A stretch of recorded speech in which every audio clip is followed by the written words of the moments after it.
Welcome to SkillUp Circle video on cloud computing and AWS global infrastructure. We will cover the fundamentals of cloud computing, Amazon Web Services, and how global infrastructure is organized, using regions and availability zones to keep applications fast and online. Our learning objectives include understanding the core paradigm shift of cloud computing, comparing deployment models, explaining key cloud benefits, and identifying the anatomy of global infrastructure. We will also examine how global architecture supports fault tolerance and latency reduction. Cloud computing is the on-demand delivery of IT resources over the internet with pay-as-you-go pricing. It shifts from traditional on-premises models with fixed capacity and high upfront costs to renting resources as needed, offering instant elasticity and variable operational costs. There are three main cloud deployment models: public, private, and hybrid. The public cloud is fully managed by the provider. The private cloud is restricted to one organization.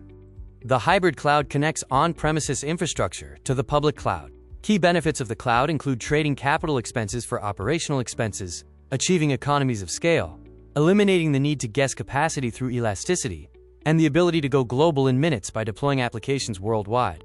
The cloud relies on a massive physical network of state-of-the-art data centers distributed worldwide. This global infrastructure provides extreme fault tolerance and keeps application speeds fast regardless of user location. A region is a separate, isolated geographic area containing multiple infrastructure locations. Choosing a region depends on proximity to end users to reduce latency, compliance with data residency laws, and cost, as pricing varies slightly between regions. An availability zone is one or more discrete data centers within a region, featuring redundant power, networking, and connectivity. They are meaningfully distant, up to 100 kilometers apart, to prevent correlated failures, ensuring independence. Every region consists of a minimum of 3 isolated availability zones. These AZs are interconnected by high-bandwidth, highly redundant dedicated metro fiber networks. They are close enough to allow single-digit millisecond latency for synchronous data replication.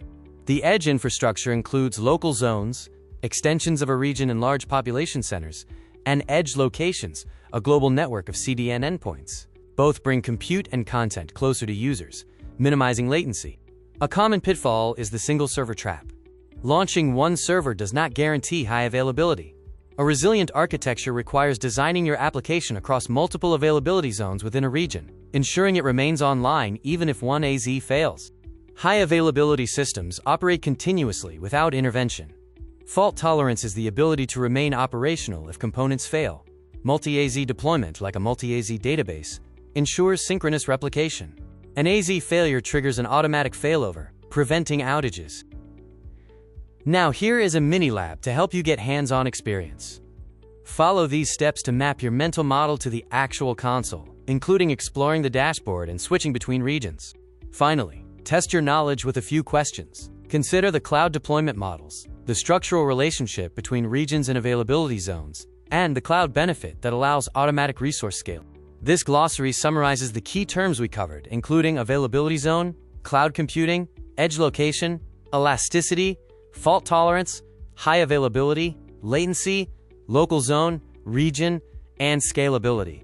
This video covered the physical reality of the global cloud, demonstrating how regions and availability zones create isolated fault domains and support a high level of durability. Amazon EC2 provides foundational virtual servers with full control over the OS, patching, and custom hardware.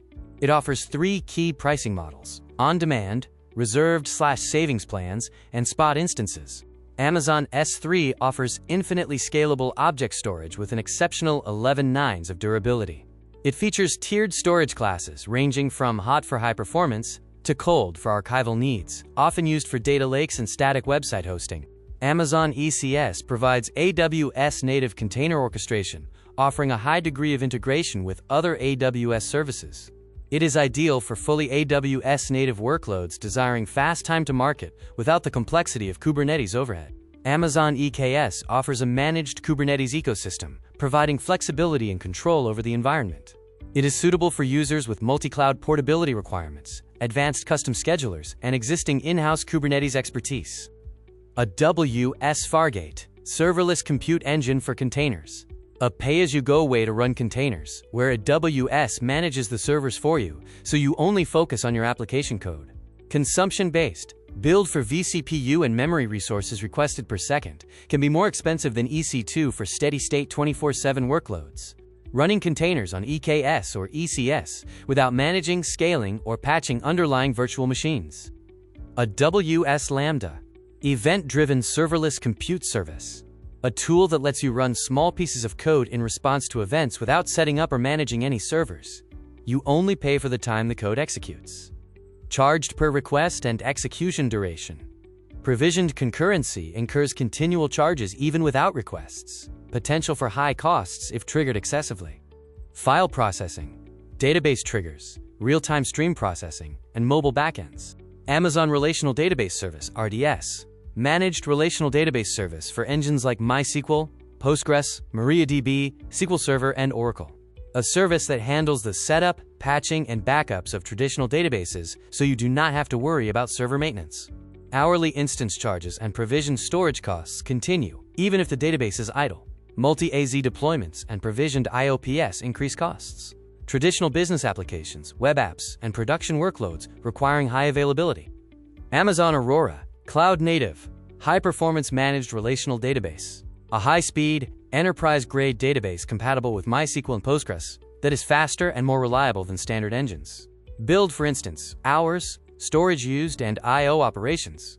Serverless version has consumption-based scaling charges. I/O charges can accumulate fast. High-volume e-commerce checkouts, online games, and systems requiring fast automatic failover. Amazon DynamoDB, managed NoSQL database service. A fast and flexible database for non-tabular data that scales automatically to handle massive amounts of traffic with single-digit millisecond response. Provisioned capacity mode charges for preset units whether used or not. On-demand mode charges per request. Over-indexing with GSI's duplicates data costs. User profiles, shopping carts, gaming leaderboards, and real-time web applications.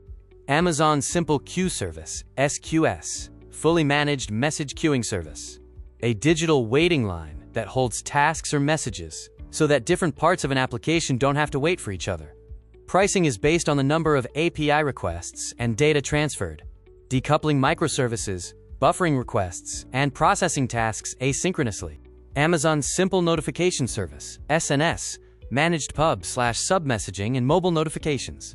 A service that sends out alerts or messages, like emails or texts, to many different people or systems at the same time. Pricing is based on the number of API requests, notifications delivered, e.g., SMS rates, and data transferred. Fan-out notifications, mobile push alerts, and triggering multiple downstream processes. Amazon EventBridge, serverless event bus for applications, and SaaS data. An intelligent router that watches for specific events and sends that information to the right part of your application. Pricing based on the volume of events processed and custom event bus usage.